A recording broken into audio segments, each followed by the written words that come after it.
Disturbing facts that will probably disturb you even if you're not easily disturbed. Part 134. The Bradford City Stadium fire occurred during a Football League 3rd Division match on May 11, 1985, killing 56 spectators and injuring at least 265.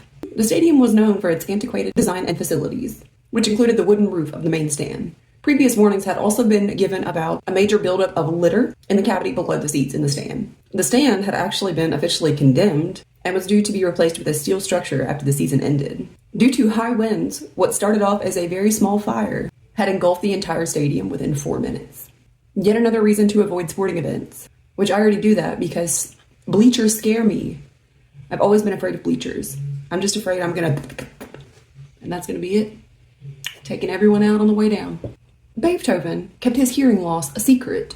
He once wrote, but never sent, a letter to his brother, confessing it and explained that people mistakenly thought that he was antisocial. But in reality, he longed for human contact, but became a recluse out of shame for his condition, and actually made him contemplate ending his own life. That's gotta be such a horrible thing, to start going deaf when music is literally your life. But Beethoven had ways of prevailing against his worsening condition.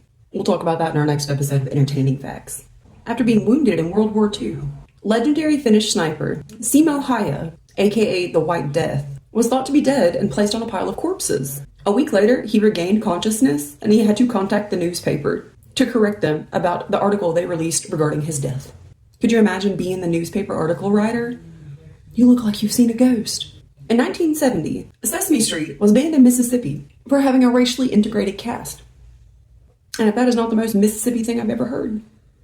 In 2003, a 14-year-old boy in Manchester, England, created fake online personas to try to manipulate his best friend into attempting to murder him. It resulted in the UK's very first conviction of attempting to incite your own murder. Now, that was your best friend. Why would you want to do that to them? Why would you want that on your best friend's conscience? You're a terrible friend.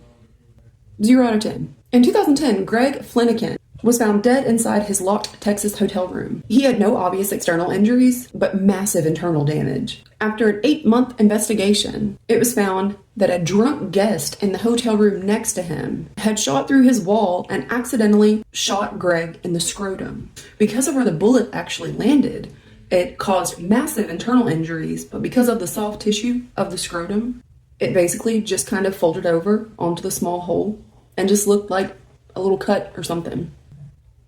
What a way to go. Talk about some Final Destination shit. Now it makes me not want to stay in hotel rooms. What are you doing shooting off a gun in your hotel room? In the 19th century, a common treatment for syphilis was to flush the vagina or the urethra with mercury. Ow. In 2023, an infamous Mafia hitman who had been on the run for 16 years for killing people with a metal bar was discovered working as a pizza chef. His food became famous enough to be featured in the local paper, and that's what tipped off the authorities. Is it just me, or do you want to try the pizza? I feel like it's probably pretty good.